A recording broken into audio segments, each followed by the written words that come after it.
দাবিতে ৮ দলের উদ্যোগে আয়োজিত আজকের এই বিশাল জনসমুদ্রে এ পর্যায়ে প্রধান অতিথির বক্তব্য রাখবেন বাংলাদেশের মুক্তিকামী মানুষের প্রিয় নেতা, মানবিক নেতা, বাংলাদেশ জামাত ইসলামীর সংগ্রামী আমিরে জামাত ডাক্তার শফিকুর রহমান। ডাক্তার শফিকুর রহমান এখন এই বিশাল জনসমুদ্রে বক্তব্য রাখছেন। নারে তাকবীর, নারে তাকবীর।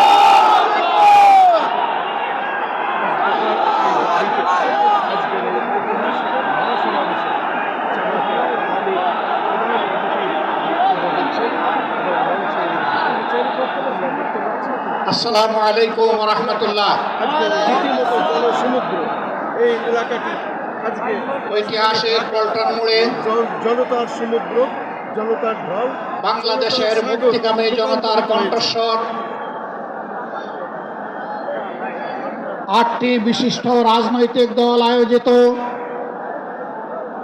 আজকের এই বিশাল জনসমুদ্রের সম্মানিত সভাপতি, বিশিষ্ট আলেমে দ্বীন, ইসলামী আন্দোলন বাংলাদেশের সম্মানিত আমির জনাব সৈয়দ ফজলুল করিম, রেজাউল করিম পীর সাহেব চরমোনাই, মঞ্চে বসা বন্ধু সংগঠন সমূহের সম্মানিত শীর্ষ নেতৃবৃন্দ, আজকের এই জনসমুদ্রে হাজির জুলাই বিপ্লবের সহযোদ্ধা সংগ্রামী সাথী এবং বন্ধুগণ, গণমাধ্যমের সম্মানিত বন্ধুগণ, আমরা মহান আল্লাহ তাআলার শুকরিয়া আদায় করছি। জুলাই বিপ্লবের মধ্য দিয়ে ফ্যাসিবাদের পতন হওয়ার কারণেই আজ পল্টন মোড়েও এই সমাবেশ অনুষ্ঠিত হতে পারছে। আলহামদুলিল্লাহ রাব্বিল আলামিন। প্রিয় দেশবাসী,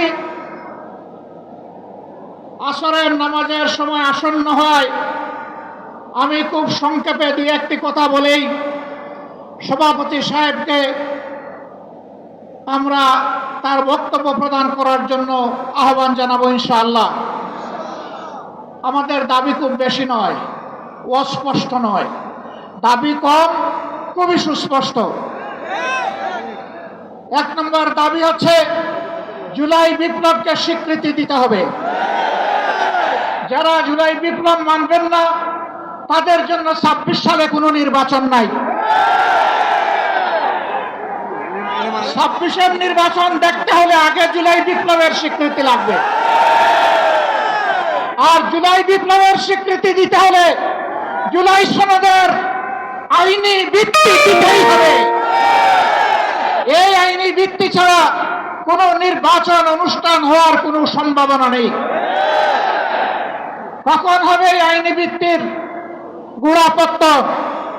এদেশের মুক্তিকামী মানুষের কথা একটাই, জাতীয় সংসদ নির্বাচনের আগে গণভোট অনুষ্ঠিত হতে হবে। গণভোটের ব্যাপারে সকল দল একমত, তাহলে তারিখ নিয়ে এই বায়নাবাজি কেন? একমত হয়ে যখন স্বাক্ষর করেছি সবাই, তখন গণভোট আগে হওয়াই হচ্ছে যুক্তিযুক্ত। এর মধ্য দিয়ে আইনি ভিত্তির পাটাতন তৈরি হবে ইনশাআল্লাহ, এবং এর ভিত্তিতেই আগামী জাতীয় সংসদের নির্বাচন অনুষ্ঠিত হবে। ওই নির্বাচন যখন অনুষ্ঠিত হবে তখন আর কোনো সংশয় সন্দেহ থাকবে না।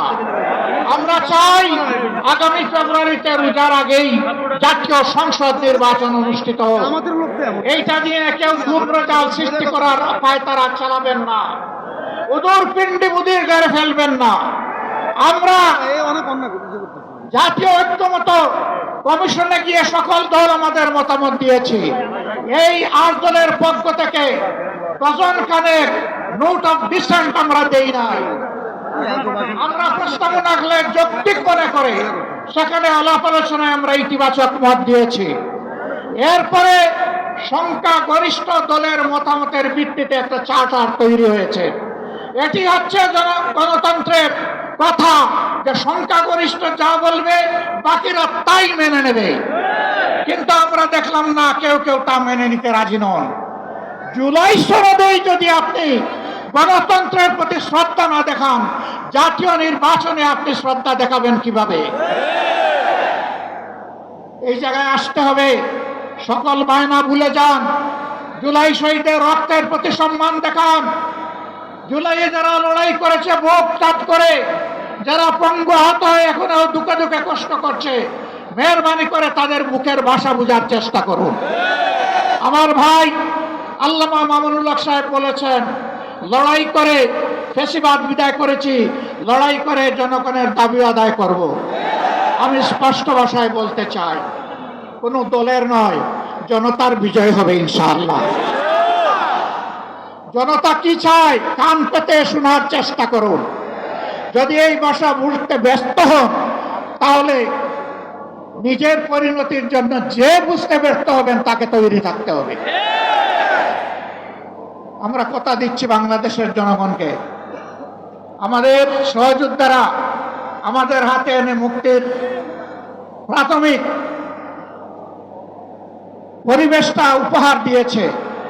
আমরা জনগণের মুক্তি আদায় করেই ঘরে ফিরবো ইনশাআল্লাহ। আমরা ভদ্র ভাষায় কথা বলছি, ভদ্র ভাষায় কথা বলবো, কিন্তু আমাদের দাবির ব্যাপারে আমরা হিমালয়ের মতো অনড় থাকবো। কারণ এই দাবি জনগণের দাবি, কোনো দলের দাবি নয়। এই দাবি বিপ্লবের দাবি, এই দাবি ফ্যাসিবাদের দাবি নয়। অতএব ফ্যাসিবাদের দাবির কাছে বাংলাদেশের জনগণ মাথা নত করবে না। তৈরি হন। যতক্ষণ পর্যন্ত জনগণের দাবি আদায় না হবে, আমাদের আন্দোলন দুর্বার গতিতে চলতে থাকবে ইনশাআল্লাহ। আজই শীর্ষ নেতৃবৃন্দ এই মিটিং এর পরে আমরা মিলিত হচ্ছি। পরবর্তী কর্মসূচি যথাশীঘ্রই আপনারা জানতে পারবেন। সেই কর্মসূচি বাস্তবায়নের জন্য প্রস্তুতি নেওয়ার আহ্বান জানিয়ে এবং সরকারকে জনগণের ভাষা বুঝে অতি শীঘ্র গণভোট আগে দেওয়ার সিদ্ধান্ত নেওয়ার আহ্বান জানিয়ে আমার বক্তব্য এখানে শেষ করছি। আল্লাহ হাফেজ। বাংলাদেশ জিন্দাবাদ। আর দলীয় আজকের এই সমাবেশ জনগণের দাবি আদায়ের পাঠাতন হোক। আসসালামু আলাইকুম ওয়া রাহমাতুল্লাহ। সংগ্রামী জনতা, আজকের এই মহাসমুদ্রের সভাপতির বক্তব্য নিয়ে আসছেন ইসলামী আন্দোলন বাংলাদেশের সংগ্রামী আমির, জাতীয় ঐক্য